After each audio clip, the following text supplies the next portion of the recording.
இது கர்த்தர் உண்டு பண்ணின நாள், இதிலே களிகூர்ந்து மகிழ கடவோம். கர்த்தர் தம்முடைய ஜனத்தின் மேல் பிரியம் வைக்கிறார். சாந்த குணமுள்ளவர்களை இரட்சிப்பினால் அலங்கரிப்பார். சங்கீதம் 149:4. ஒரு சிறிய பைபிள் கதை கேட்போம்.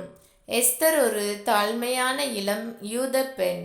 அவள் அந்நிய தேசத்தில் ராணியானாள்.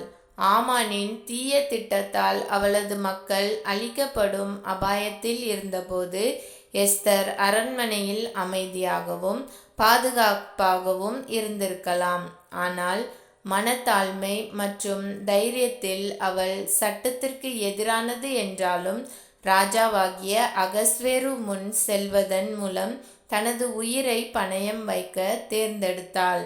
எஸ்தர் உபவாசித்து ஜெபித்து தேவனின் தயவில் நம்பிக்கை வைத்தாள்.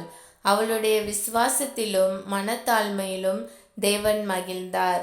ராஜாவின் இதயத்தை அவள் பக்கம் திருப்பி ஆமானின் அக்கிரமத்தை அமல்படுத்தி முழு யூத தேசத்தையும் காப்பாற்றி அவளுக்கு வெற்றியை கொடுத்தார். தேவன் தம்முடைய தாழ்மையான ஜனங்களில் மகிழ்ந்து அவர்களுக்கு வெற்றியின் கிரீடம் அளிக்கிறார். நாம் எல்லோரும் ஜெபிப்போம். பரலோக பிதாவே, தாழ்மையுள்ளவர்களிலும் உம்மீது நம்பிக்கை வைப்பவர்களிலும் நீர் மகிழுகிறீர். எஸ்தருக்கு நீர் தந்த துணிவையைப் போல எனக்கும் தாரும். சோதனை நேரங்களில் உம்மீது நம்பிக்கை வைத்து நடக்க செய்யும். என் தாழ்மையில் நீர் எனக்கு வெற்றியின் கிரீடம் அருளி என் வாழ்க்கையால் நாமம் மகிமைப்பட கிருபை தாரும். இயேசுவின் நாமத்தில் ஜெபிக்கிறேன். ஆமேன்.